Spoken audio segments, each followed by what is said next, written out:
Transmitter device activated. Coordinates set for Earth 2. Hey everyone, welcome to the Earth 2 podcast, your weekly exploration of the DC Comics multiverse and the legacy of their Golden Age characters through the Silver and the Bronze Ages of comics. I'm Peter Watson. Je suis Christine Panton. And I'm David Steele. Welcome back. Thank you for joining us as we properly, finally, eventually, actually start reading The Secret Society of Supervillains. Woohoo! Yes, October has been Secret Society of Supervillains month on the Earth 2 podcast. And after last week's demo version, or pilot episode, unbroadcast pilot episode is probably a fun way of saying it, the Unearthly Child Take 1 of the Secret Society of Supervillains oeuvre, if you like, we're now doing issue 1 of the proper series, which was published on the 19th of February, 1976, very close to our George Harrison birthday. And indeed, it's almost a year exactly before the birth of Chris from Menswear, so that's interesting. Peter, would you like to tell everyone about the cover to the proper actual issue 1 of Secret Society of Supervillains? David, I would be delighted. At the top, we have the Cigar Band, and there's Gorilla Grodd, there's Captain Cold, and there's Star Sapphire standing there. Secret Society of Supervillains, the line of DC superstars, 10 Masters of Evil together in one brain-boggling book. 30 cents, number 1, June, and the number is 30646. Now, in previous episodes, we've been wondering what the heck this code number's all about. We threw it out to our listeners, and Isamu Yukinori came to the rescue. Phew. And he sent us a message saying 30417 mystery. This is regarding the All-Star Comics with the Super Squad issue with Vulcan, Son of Fire. Check this out, gentlemen, he says. Look at the UPC symbol. 30417 is a part of it. I believe David is correct that this part of the code is assigned to the title of the publication. He then posted a picture of the first issue special, Starman issue that we did, and says the first issue special has the same corresponding to title code, 32413 on the UPC as well.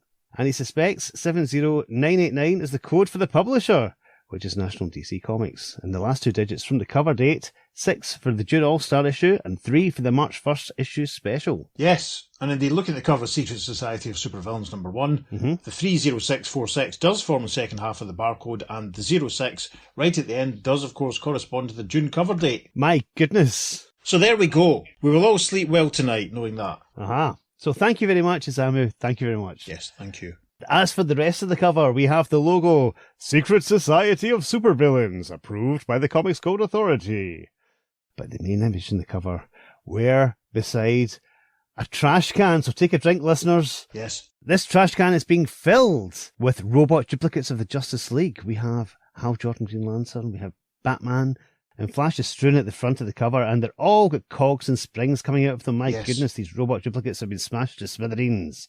And Captain Cold and Gorilla Grodd are stuffing them into this trash can, and Captain Cold is saying, "That's the end of the junk heap heroes, Grodd." And Gorilla Grodd is saying, "Today we crush the robot Justice League, Captain Cold. Tomorrow we destroy the real." And running away in the background is Mirror Master, who's raising a fist in defiance, Star Sapphire, who's looking a little playful, and Sinestro, who looks like he's desperate to go to the toilet. Yes. And this is an Ernie Chan cover, 1975, signed. Amazing, amazing. It's very dynamic. I do like the springs and cogs sort of thing. Yes. Especially the way they're Great just fun. spilling out of Barry's shoulder and elbow. Uh-huh. Although it is a massive spoiler for what's inside. Well, it isn't. I mean, it works quite well as a sort of a symbolic sort of cover. Yes. Because there's not, I mean, I'm saying it already. Alec, if you're listening, I apologise. There's a touch of the Defenders 39. Yes. In a way. So it's broadly symbolic of the content, but we shall go no further. I have to say, my copy of SSOSV is lovely and pristine with lovely white, shiny white pages. It's only marred by a T&P price stamp above the S in villains. My goodness. A tiny little crease at the top right-hand corner. I can't remember if I must have bought it in Britain. I was about to say, is this one that Mr. Root brought me back from the States? But it can't be if it has a T&P price stamp, so obviously not. Fair enough. So, at long last, we jump in. On our opening splash image, we have a caption that sets the scene. Attention! You're cordially invited to attend the first bi-monthly meeting of the Secret Society of Supervillains.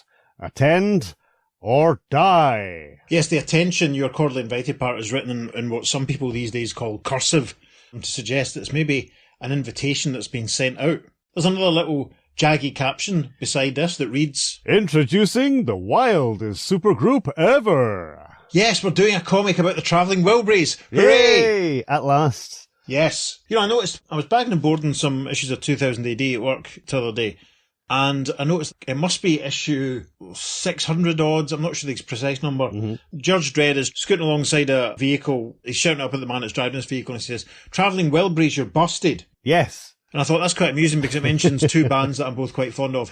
But I hadn't noticed it was done by Colin McNeil. There we are. Colin's a local lad who used to be involved in ACA Books and Comics in Glasgow, and amongst many other things, obviously. But I was struck, I didn't realise it was one of Colin's. That is a massive tangent, I apologise. And to get us back to the point, the credit caption for this issue reads, Jerry Conway, writer-editor. Pablo Marcos, artist. Bob Smith, embellisher. It's a street scene, tall skyscrapers. It's obviously a busy city. There's a jewellery shop with a broken window. Quite a lot going on. And a caption says, It begins with gunfire on a dusky New York side street.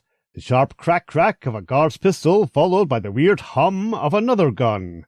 The cold gun of Captain Cold. Yes, because we see running towards us at full tilt Captain Cold and the Mirror Master, Flash villains both. Captain Cold is carrying a rucksack, very much like mine, which is spilling open with jewels falling everywhere. Very much like yours. Right. If only that were the case. What would be spilling out of my bag? Spanners and tools and tape and Doctor Who novels that I haven't read and everything. Right. Mirror Master is also running towards us. He's got a little bag under his arm. And foolishly, these bags are both open. There's earrings and necklaces spilling out everywhere. They're obviously running away from this jewellery shop. And there are 3 policemen on the street firing after them. As Captain Cold fires his cold gun, he says to Mirror Master, Run, you fool! That jewellery store must have been expecting us and hired a blasted army. I can't fight them off alone. And we see that Mirror Master has his special gun in his right hand and he's firing at the sign on the wall of the building above the window. And as he fires his gun, he replies to his chilly colleague, saying, What do you think I am, some sort of wooden Indian? You've got Mirror Master for a partner, pal, and I hold my own. Grinning, the man called Mirror Master swings his weapon and fires a blast of white-hot light, searing energy which strikes a gigantic sign. And, for one of the guards at least, quite literally brings down the house. Yes, there's a massive Clang! As the jewellery store sign batters one of the guards on the head, and we see that the 2 other guards have both been frozen into chunks of ice by Captain Cold's humming cold gun. And as the 2 villains run off, Captain Cold says, Not bad, Scudder. It lacks charm. But it's effective, right? In its own rather obvious way. Now, if you'd care to see something with a touch of elegance, observe, please, our escape route. And he fires his cold gun again, creating one of those big rolling, scrolling ice bridges that Iceman used to always create in Spider-Man and His Amazing Friends cartoon. Hey. And which always prompted my dad to sort of say, well, does he just leave chunks of ice lying around? Do they just melt? Is that what happens? And I'd be like, I don't know. Anyway, Mirror Master observes what Captain Cold is doing and says, An ice bridge. Gotta hand it to you, Cold. For a guy who spent most of his life behind bars, you do have class. No wonder you're such a ladies' man. And they both run away over this ice bridge, which takes them to the top of a nearby building. I hope they've got spikes in the bottom of their shoes, because otherwise they'd be slipping off. Mirror Master continues, Something tells me this partnership is going to work out fine. Mirror Master, old chum, I couldn't agree more. There's a slow dissolve. Touching, eh? Camaraderie at its best, right? Guess again, reader, and come with us to a scene several hours later at an infamous Bowery hotel, where... Yes, we see a building with a large sign saying hotel outside, and a voice comes from one of the windows saying, Why, you crummy cheats! There must have been $700,000 worth of jewels in that joint, and you're trying to tell me all we got is a lousy 10 grand? Facts are facts, Scudder. Says you, pal. Me, I've got other ideas. Like, maybe you hid some of the taken. Maybe you're lying. And maybe... heck, and maybe all we got is a bum 10 grand. And we see that Captain Cold and Mirror Master change into the civvies at this point. Their take is spread out at the table in front of them, and Captain Cold says in response to Mirror Master, Would I lie? Would I? We're in this together, Scud. But he's interrupted by a... as a very heavy object flies through the window, breaking the glass, and we can see that there's an envelope tied to it, Captain Cold kneels down to examine it, saying, "Ha!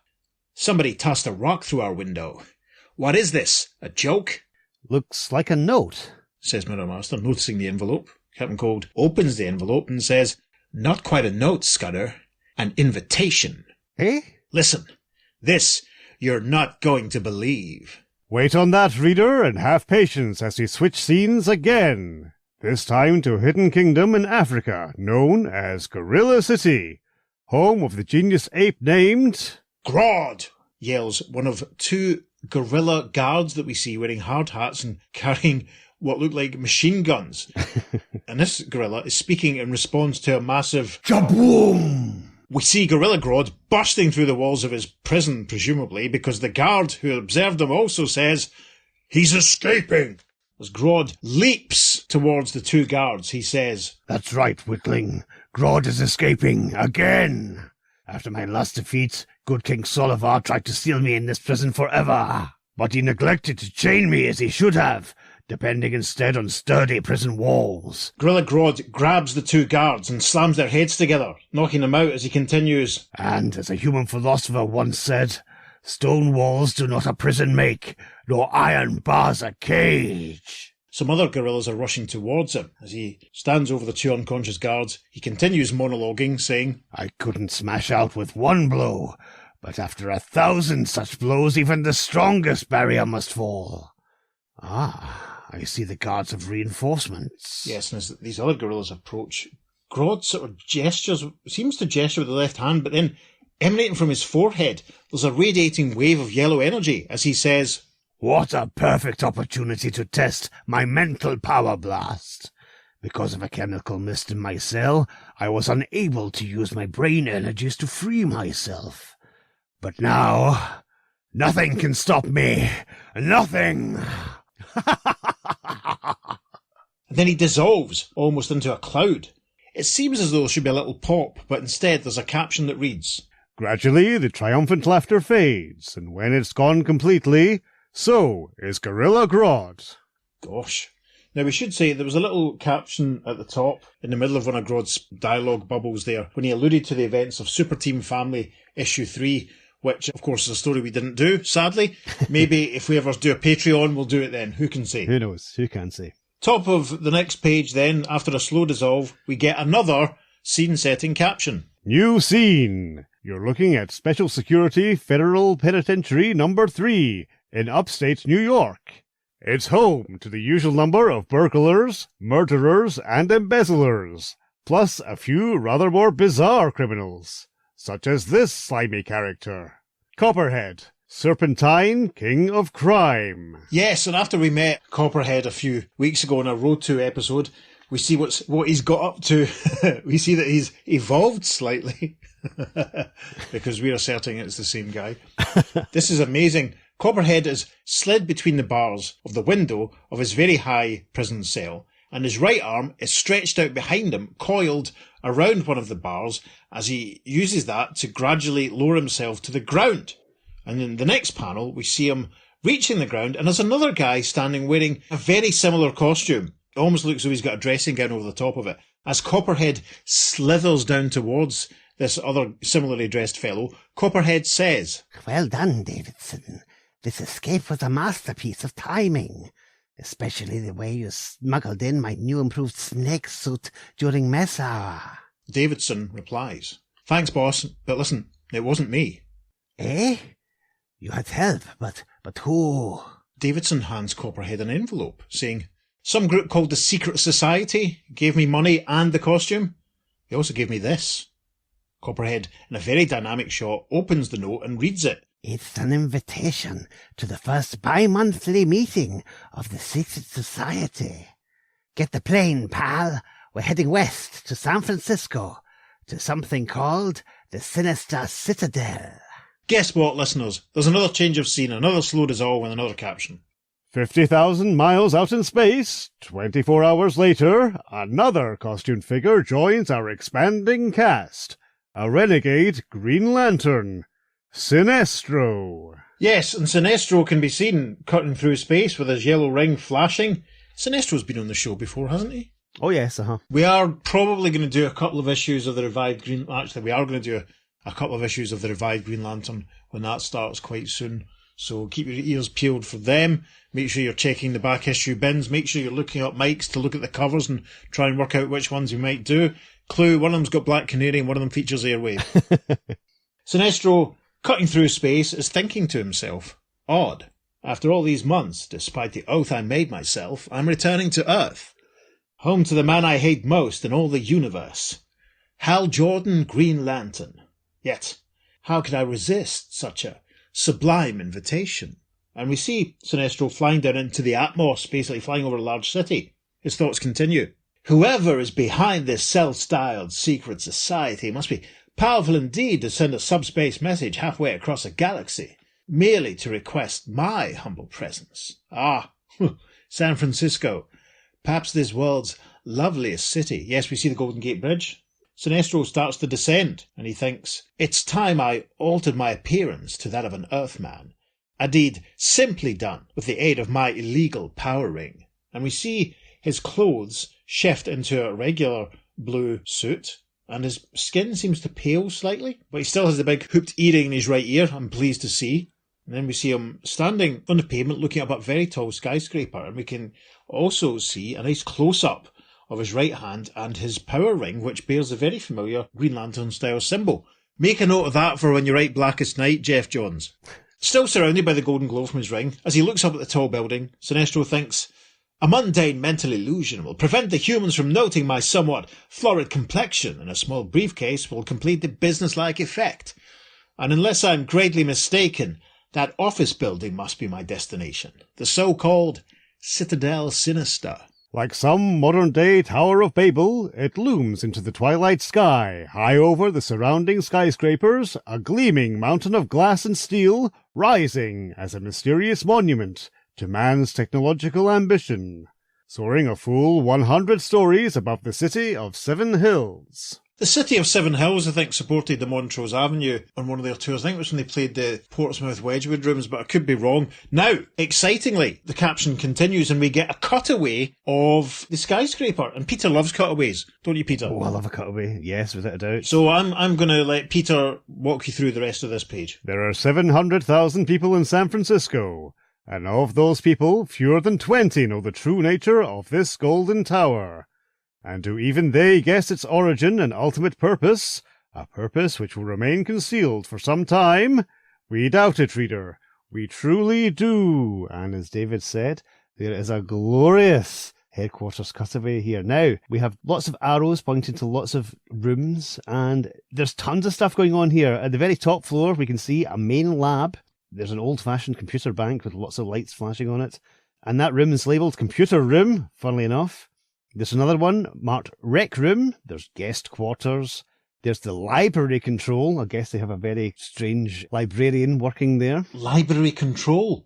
They sound like they should have supported the Montrose Avenue or menswear at some point. Perhaps they did.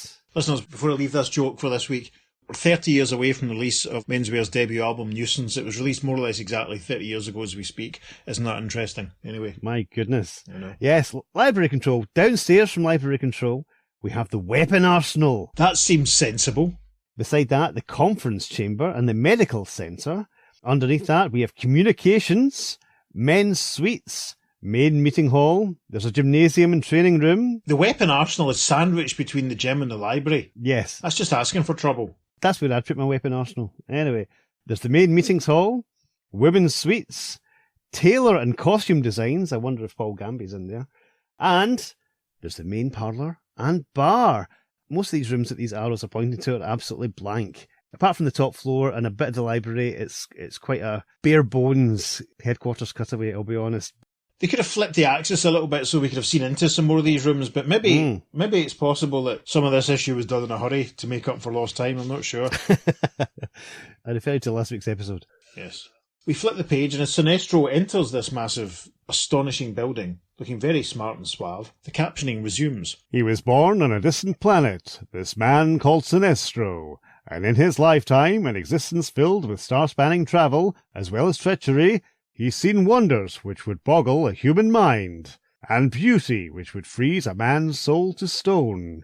Yet never has he seen anything quite like this. Yes, it properly looks like something from, I don't know, Logan's Run or an episode of Fantastic Journey, where they filmed on location in a big shopping mall or skyscraper. It looks very era authentic. Yes. As he walks along, taking it all in, Sinestro thinks to himself, incredible. The design, unearthly. It reminds me of the Omega Pleasure Palace. And then we see a very striking young lady in a close-fitting pink jumpsuit. She has lovely layered, thick dark hair. She spots Sinestro and greets him thus. Monsieur Sinestro? Yes? My name is Camille. We have been expecting you. The others are upstairs in the lounge. If Monsieur would step this way? Thank you, says Sinestro as he moves towards the lift, which Camille has indicated. And as the gleaming pneumatic capsule cum elevator shoots upward, below the young receptionist gently depresses a jewel at her throat, with a result that easily qualifies as exceptional. Yeah, it looks as though she's suddenly being covered in cement, quite frankly. Yes, that's the imagery it invokes. Hopefully there'll be room for this on the socials, listeners. You can make up your own mind. The cement then changes into a sort of radiating burst of golden and cement-coloured energy, as the caption reads. In less time than it takes to tell, the girl named Camille is gone, and in her place another woman stands. The same woman in a way, and yet, oh so different. Introducing the new Star Sapphire, possessing the powers of the old while inhabiting a new body. As to the identity of this Star Sapphire, that's something we'll be revealing as we race along. And we see Star Sapphire looking radiant, flying up through the building after the elevator. Meanwhile, back with Sinestro. The elevator, or the lift as we would say over here, has come to a halt, and Sinestro is being greeted by a very smartly dressed older man who says, Welcome, sir. I'm Carstairs, the butler. Sinestro replies, the girl mentioned some others. Where are they, Carstairs? The butler's reply is a smile. Taking a step backward, he bows and ushers the renegade Green Lantern into a rustic wood-panelled parlour. And we see a number of very familiar costumed faces. A room crowded with villains. Captain Boomerang, the Wizard from Earth 2, Mirror Master, Captain Cold, Grodd, Catwoman, the Shadow Thief, Copperhead, and of course... Flying in the window, the artist formerly known as Camille, as Sinestro spots and says, Star Sapphire? You here too? But wait, you're not the Star Sapphire I know. And the caption tells us, they battled together in Green Lantern 74. Oh, I remember that one. Star Sapphire replies, Oui, monsieur. I am a successor. Yet I have already proven myself to these men before your arrival. And at this point, Mirror Master steps forward and says, And you haven't. Mirror contact lenses tell me you're using an illusion of some kind, but... Relax, Mirror Master.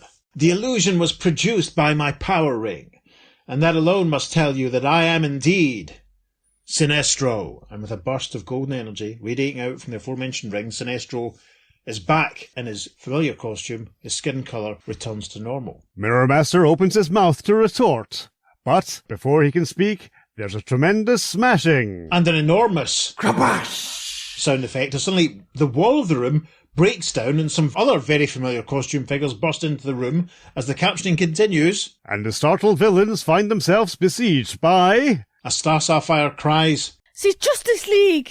yes, because bursting in are Superman, followed by Wonder Woman the Flash, Green Lantern, and Batman who's swinging on a line. The Wizard gets to his feet and grabs Batman round the legs, saying, Blast! I came all the way from Earth 2 for this meeting, only to find myself betrayed. Someone will pay for this. They'll pay. and as Sapphire notices Wonder Woman bearing down on her, she says, An excellent suggestion, Wizard. But may I suggest, first let us defeat our enemies, and then let us look for traitors. Star Sapphire zaps Wonder Woman with a burst of purple energy as she says, Oui, Copperhead? Anything you say. Copperhead, looking very odd indeed, reaches forward saying, Take your gem power and my serpentine skill, and lady, we're quite a team. You turn Wonder Woman to crystal, and I use her like a bat.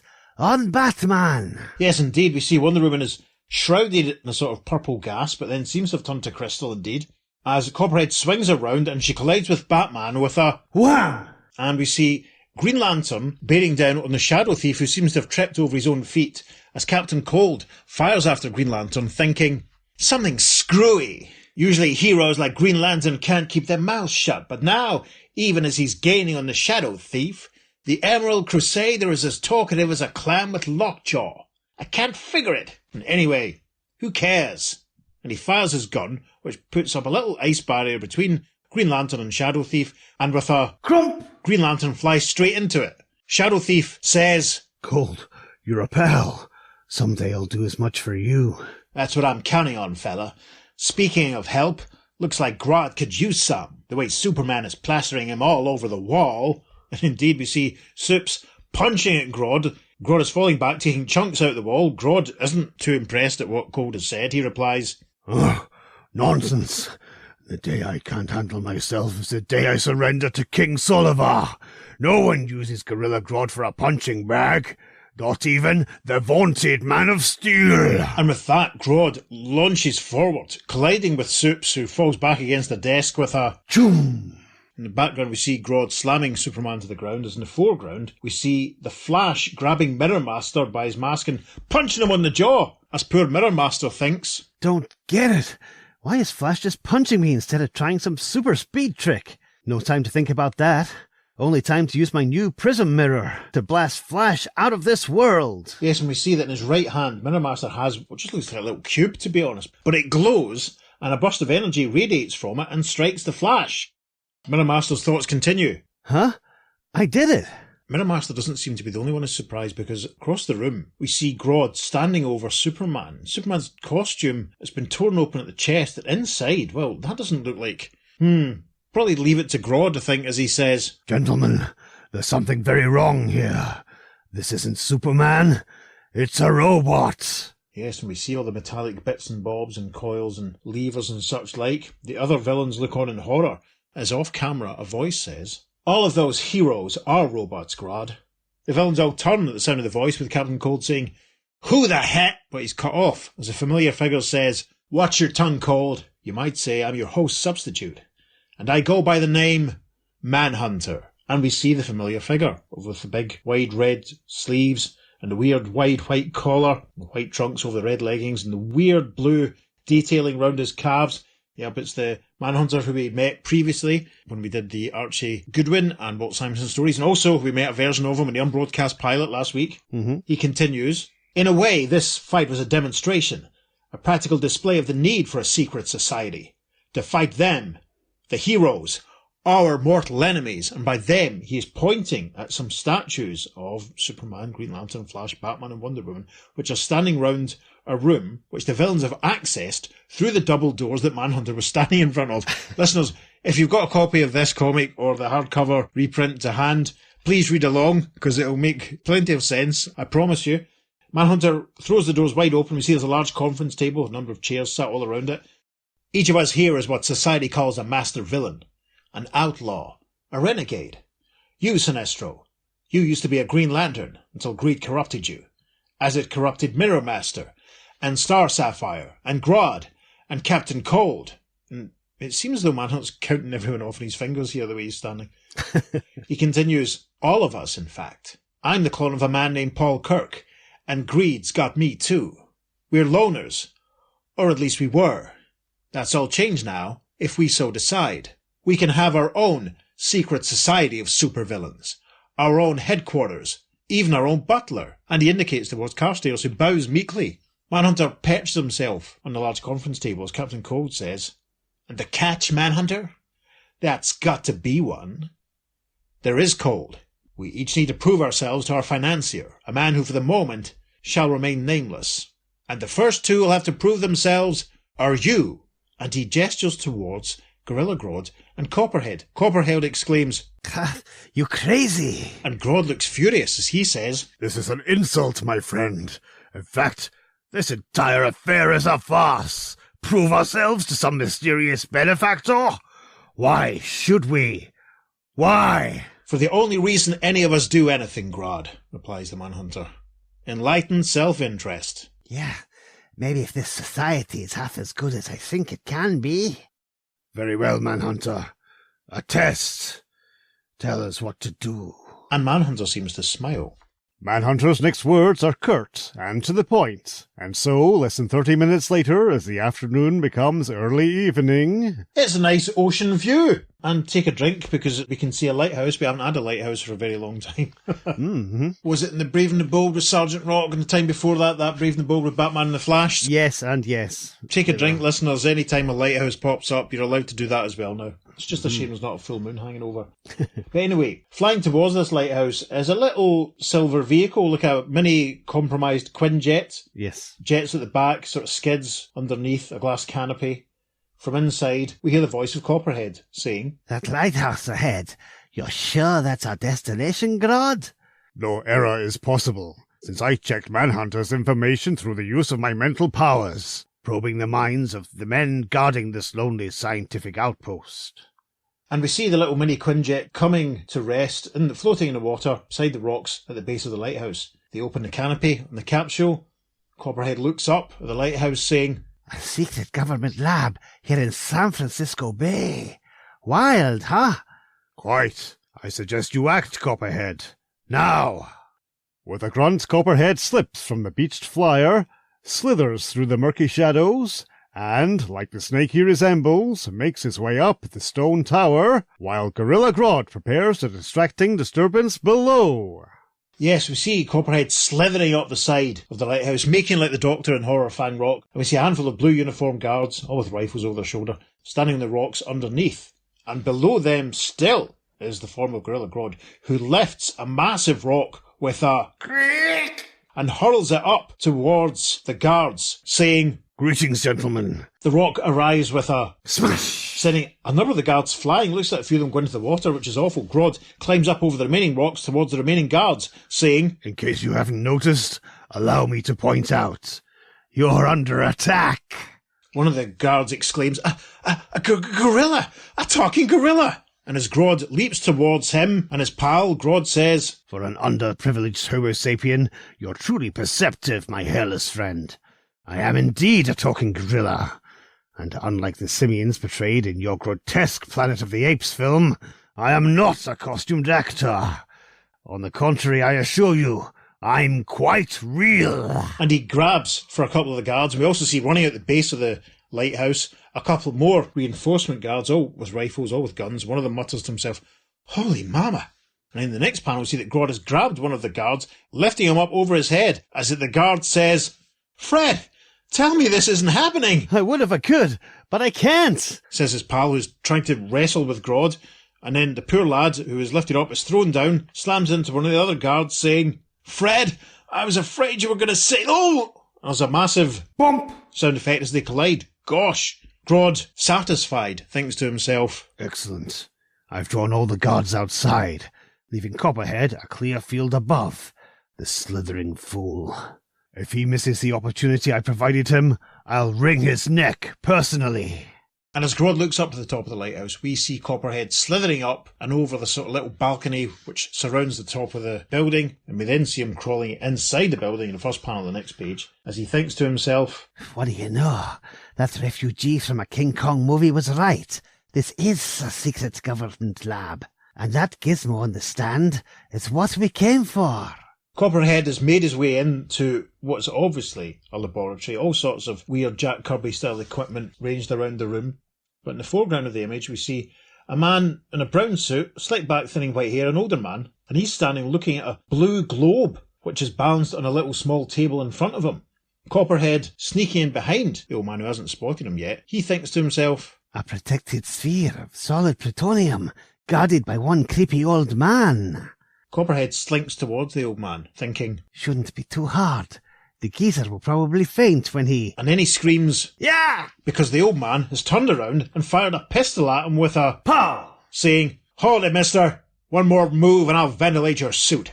Identify yourself now. You want a name, Buster? Try Copperhead, as in poison snakes. And with that, Copperhead kicks the old man in the face with a Whoosh! which makes him fall backwards, his glasses flying. He's out for the count the next panel. On the ground as Copperhead grabs the sphere of solid plutonium, running off, thinking, I could have handled that with more class, but who has the time? It's a dog-eat-dog world, and if a guy's gonna get ahead, he's gotta move. Next panel's terrific because we see Grodd back down on the ground and Copperhead running down the side of the lighthouse, still carrying the sphere, and he's thinking, Besides, I don't trust that blasted gorilla. If things get hot, he's liable to take off and leave me behind. Grodd is back in the little flying capsule. He spots Copperhead and yells, Hurry, you idiot! Hurry! Copperhead has made it to the base of the lighthouse, and he replies, Call me that again, you crummy ape, and I'll plaster you all over the countryside. and he's running towards the flyer with the sphere in the crook of his arm, and we see that one of the guards is starting to regain consciousness. In his thoughts we hear, Oh, so weak, I can hardly move, but I've got to. We see him reaching for a gun. We see Copperhead running down the rocks, making his way towards the flyer, as the guard shoulders the gun and thinks, If that plutonium falls into the wrong hands, it'll be an international disaster. I only have strength for one shot. I pray it's a good one. And with that, he fires. And it strikes Copperhead because he throws his arms up and drops the sphere. He falls forward into the sea, saying, Oh, my lord! Grodd, I'm hit! My shoulder! Grodd yells, The globe, Copperhead! Don't drop it! Too late. It's gone. Gasp. Yes, we do see it disappearing below the waves. Grodd flies off in the little mini Quinjet, leaving Copperhead behind, yelling back after him, You're more than an idiot, Copperhead. You're pathetic and incompetent. and we see Copperhead, I almost say poor Copperhead, waving after him with his left hand, crying. Grodd, don't leave me! Grodd! There's a slow dissolve. We're back at the headquarters of the Secret Society of Supervillains, and a caption reads, Soon, after Grodd has made his report, Yes, we see Grodd and Star Sapphire and Captain Boomerang and Cold and Sinestro and the Wizard all sat around the table, and Manhunter is saying, Don't worry about Copperhead betraying us, Grodd. We have ways to ensure silence, this prompts Captain Cold to say. And now, Manhunter, what next? The unveiling of our generous benefactor? And we close on a very moody close-up of Manhunter, as the caption reads, Manhunter's reply is icy silence. Yet, in that silence, there's a promise that answers will come. Tomorrow. Next issue. Is he friend or foe? Hero or villain? Not even the Secret Society can be certain, and they're the ones responsible for the return of Captain Comet. On sale the 4th week in April. And there we have it, listeners. Issue 1 as broadcast, if you like, of the Secret Society of Supervillains. And I thought that was marvellous. I loved that immensely. Yes, great fun. It's such a great concept. It really is. Get all the villains together and basically send them out off on missions. It's wonderful. It's such an interesting mix of personalities as well. Because obviously you have Grodd as the big schemer planner.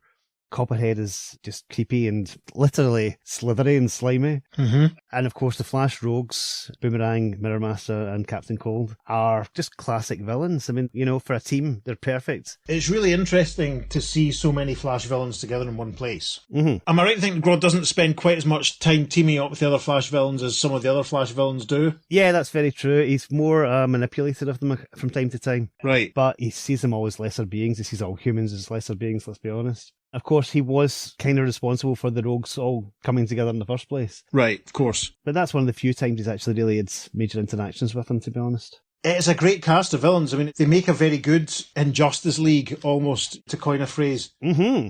I liked how it started off with Captain Cold and Mirror Master because they're obviously two very well-known baddies. Mm-hmm. It reads really well like an origin tale. You know, we're introduced to each character one at a time sort of thing, and they're all starting to ask the same questions. They all get the same sort of message, encouraging them, inviting them. Yeah.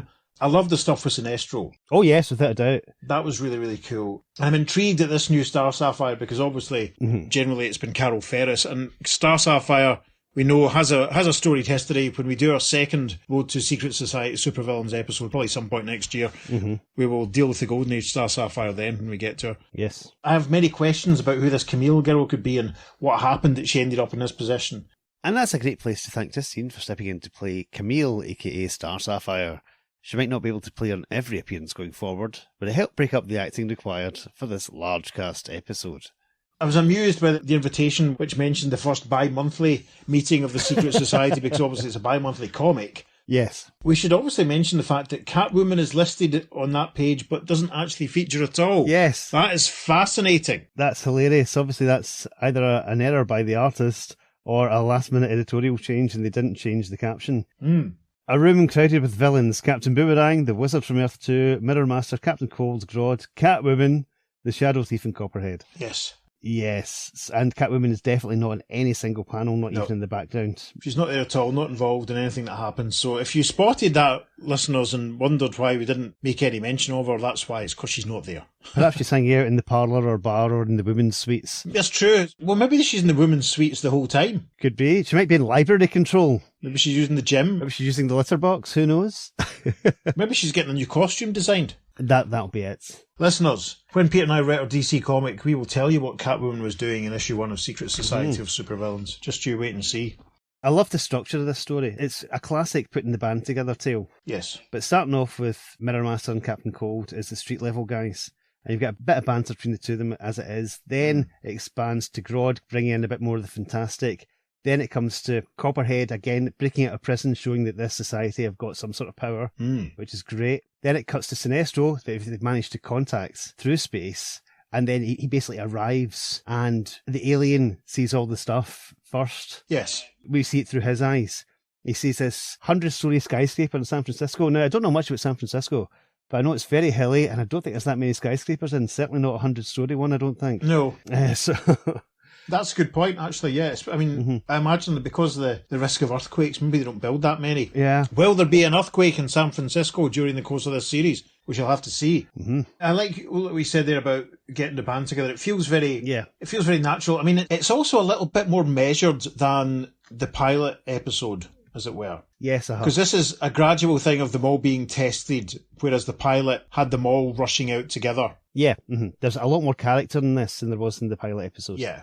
People are acting the way they would normally act, as you'd imagine. Manhunter there's a big question over him, because obviously we thought all the Paul Kirk clones were gone. Yeah. But obviously this one's escaped and is striking out as a villain, apparently. You know, anyone listening to this probably heard last week's episode when there was a reveal about who. So we're not going to talk too much about that because it may, at this point we don't know if it's the same person behind everything. But no, I like the idea that there is a greater power behind all this, someone else with a plan, and I like the way that Copperhead and Grodd are sent off to be sort of tested. Yeah. And Copperhead falls short. That's, I think, a little bit more interesting than the whole squad rushing off to do something together straight away.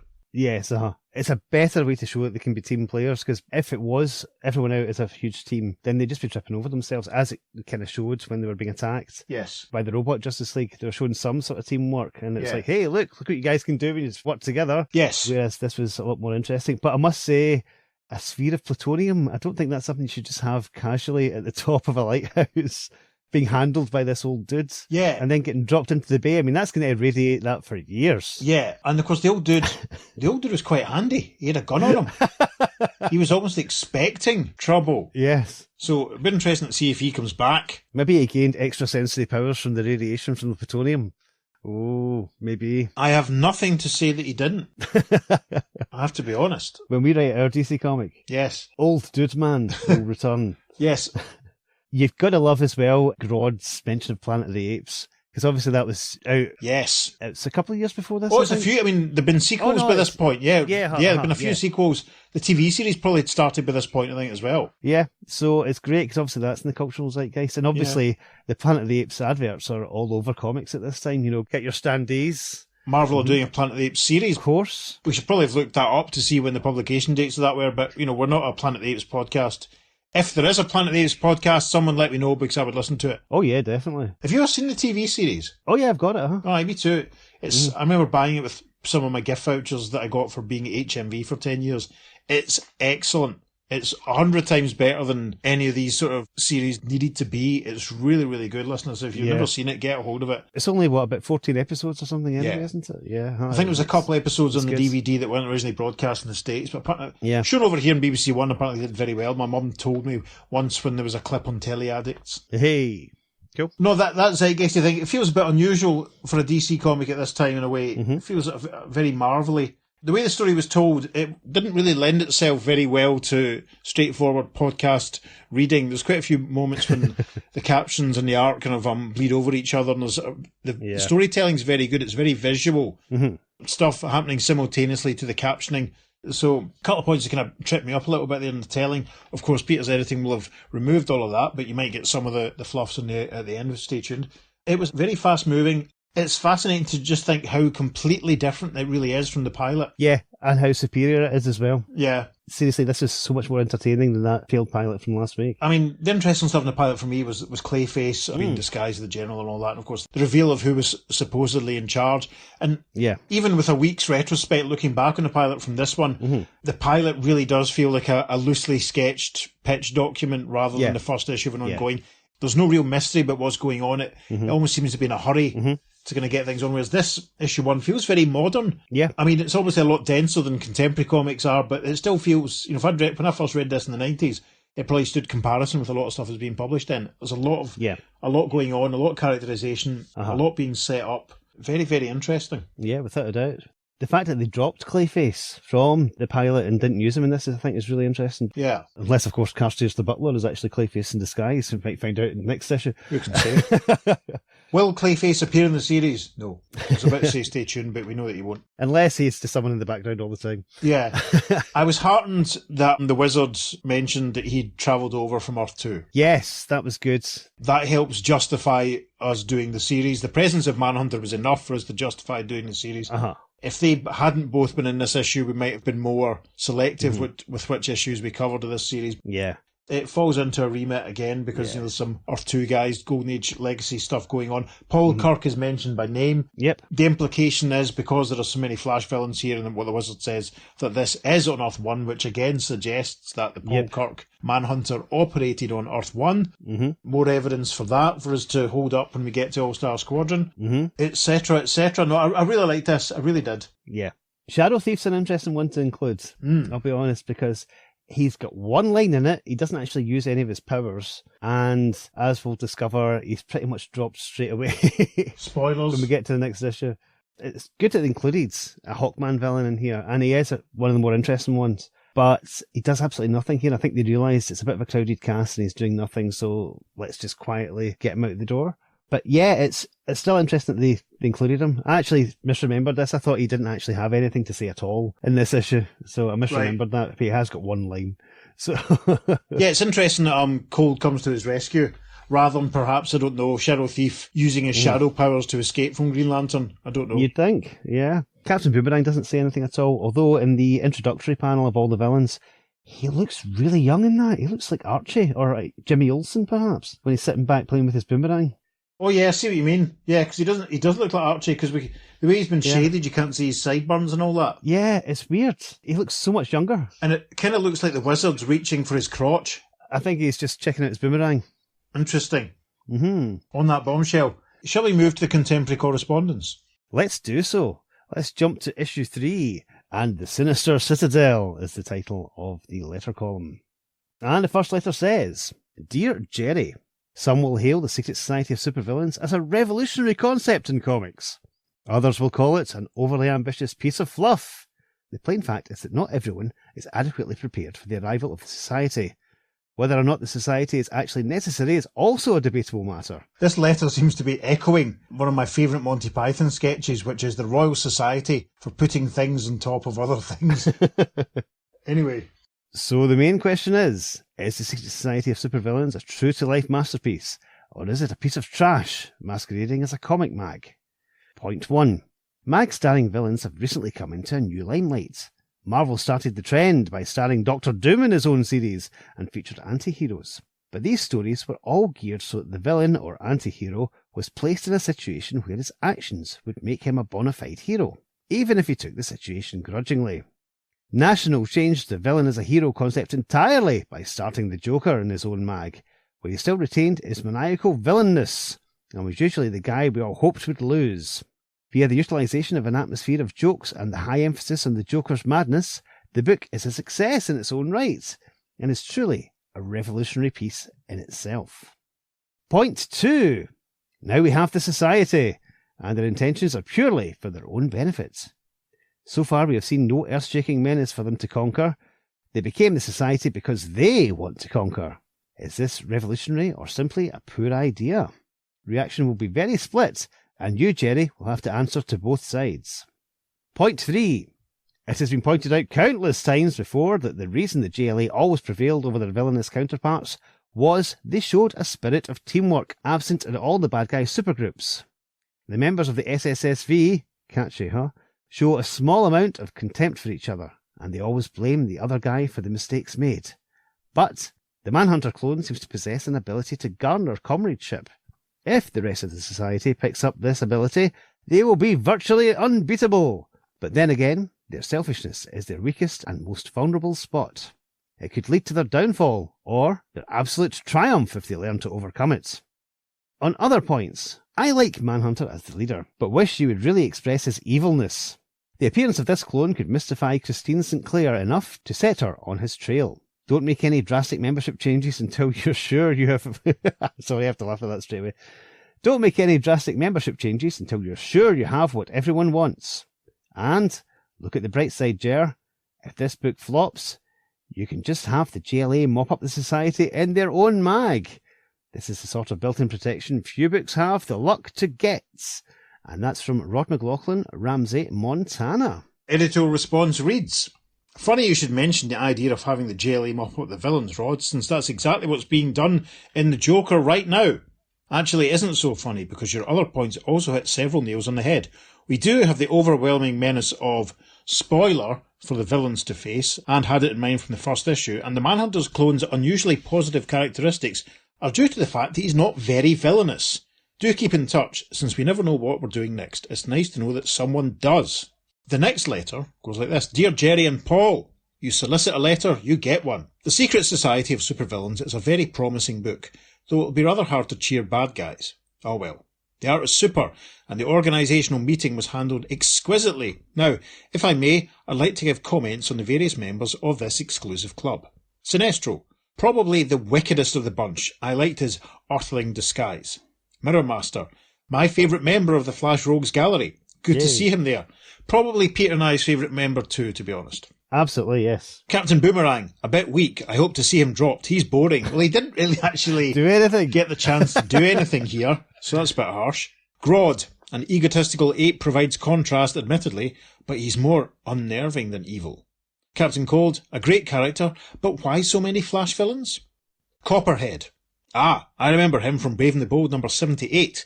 Where did he get the power of elongation? Looks like, from all indications, he's leaving anyway. Yeah, because he was shot. We can't forget that, listeners. Catwoman. Where was she? The Wizard.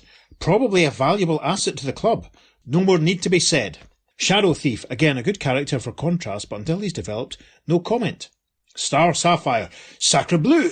Les femmes fatales. Elle est très jolie de dynamique, whatever that means. She's very fun and dynamic. Manhunter. Now, fellows, the primary reason I purchased this book was because I happened to see the Manhunter within as I glanced through it. And what to my beady little eye should I see? An evil Paul Kirk clone? The bad Kirks wore blue, didn't they? Huh? I hope sincerely that you plan to rehabilitate this guy in the future and let him take over where the late Mr. Kirk left off. You can't just besmirch his name like that. So be it. The Secret Society is as good as, if not better than, the deceased Injustice Gang. One final plea. Get rid of a couple of those Flash villains. I nominate Captain Boomerang and Grodd.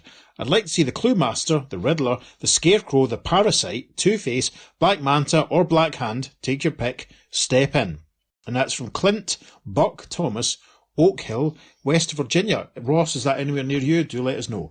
Editorial response reads, Catwoman stole the show with her disappearing act, which occurred sometime betwixt scripting and inking, and for which we heartily apologise. As for changing the membership, all we can say is keep an eye out for issues 5 and issue 6. Yep, issues 5 and 6 we'll get to in a while. Now that we've had our little introduction to issue 1, we're going to do some other stuff for a little while, and then we will return with issues 2, 3 and 4 and 5 all in quick succession. Mm-hmm. That works enough as an intro, and of course we'll recap the closing events of issue 1 when we do issue 2. So, that was great fun. We thoroughly enjoyed that, but what did you think about it? Why don't you let us know? You can email us at theearth2podcast@gmail.com. Make sure you follow us on social media, because we're putting up some lovely bonus material for this and indeed every episode. On Facebook, Instagram and Blue Sky, we're at the Earth 2 Podcast, and on Twitter, we're at podcast_Earth2, and it is the number 2 for all of our socials. It certainly is. Listeners, if you're enjoying what we're doing, thank you. If you're enjoying it an awful lot, you can consider going to wherever it is you receive your podcast and leaving a review if that option is open to you, or you could just spread the word to your pals. perhaps share one of our social media posts. That'd be lovely. If you're feeling even more generous, you could find your way to our link tree and the way to our coffee page where you could buy Peter the price of a beverage as he tidies this one up. It's not been too bad, but we'll see. I have every faith. On that bombshell. I've been Peter. And I've been David. We'll see you next week for the final appearance of one character in the Pre-Crisis DC Comics multiverse. Who is it? You'll have to wait and see on The Earth 2 podcast. Transmatter cube activated. Return coordinates set for Earth Prime.